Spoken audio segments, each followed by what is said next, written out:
Shalom saudaraku, bersama dengan saya penginjil Yudi Yonatan, dan saat ini kita sedang mengikuti acara orang Kristen sedang menjelaskan keimanannya.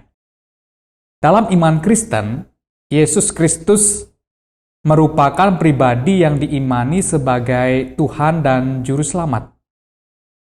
Andai kata, Yesus Kristus dalam iman Kristen dan Isa Al-Masih dalam kepercayaan, keyakinan umat Muslim itu merujuk kepada pribadi yang sama, maka kita akan mendapatkan dua keyakinan yang berbeda.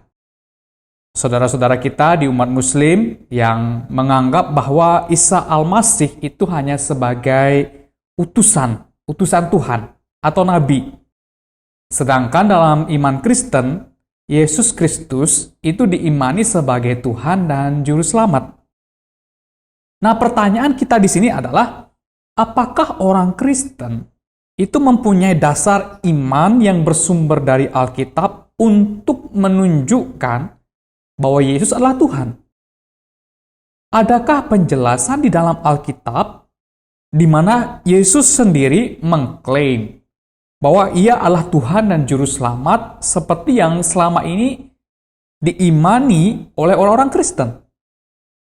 Atau jangan-jangan selama ini orang-orang Kristen tidak sadar bahwa mereka beriman kepada Yesus sebagai Tuhan tanpa dukungan dari ayat-ayat kitab suci mereka sendiri? Nah, saudaraku, mari kita membahas beberapa ayat Alkitab yang menjadi bukti apa yang dikatakan oleh firman Tuhan, bahwa jelas Yesus adalah benar-benar Tuhan. Khususnya dari penjelasan akan siapa Yesus dan apa yang ia lakukan. Pertama, saya akan mengajak kita semua untuk melihat nubuatan Alkitab di dalam Perjanjian Lama. Mengapa saya memulainya dari nubuatan di dalam Perjanjian Lama? Karena dalam kitab-kitab Perjanjian Lama dijelaskan bahwa Sang Mesias atau Kristus adalah Tuhan sendiri. Dalam iman Kristen, kita mempercayai kedatangan Yesus Kristus atau dalam Perjanjian Lama disebut Sang Mesias merupakan sebuah nubuatan atau rencana yang sudah dirancangkan oleh Allah jauh sebelum kedatangan Yesus Kristus ke dalam dunia. Di sini saya akan menunjukkan satu bagian ayat firman Tuhan di Perjanjian Lama dalam kitab Yesaya pasal yang ke-40 ayat yang ketiga yang berisi nubuatan mengenai siapa Sang Mesias itu. Dalam kitab Yesaya pasal 40 ayat 3 dituliskan demikian.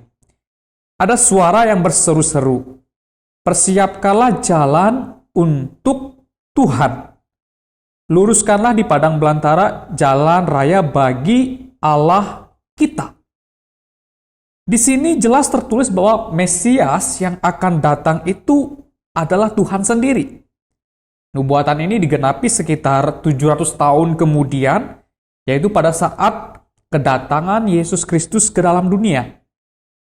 Dalam kitab Injil Matius pasal yang ketiga, ayat yang ketiga dijelaskan bahwa Yohanes Pembaptis adalah orang yang berseru-seru di padang mempersiapkan jalan bagi Tuhan. Nah, pertanyaan, siapa Tuhan itu? Di mana Yohanes Pembaptis mempersiapkan jalan baginya?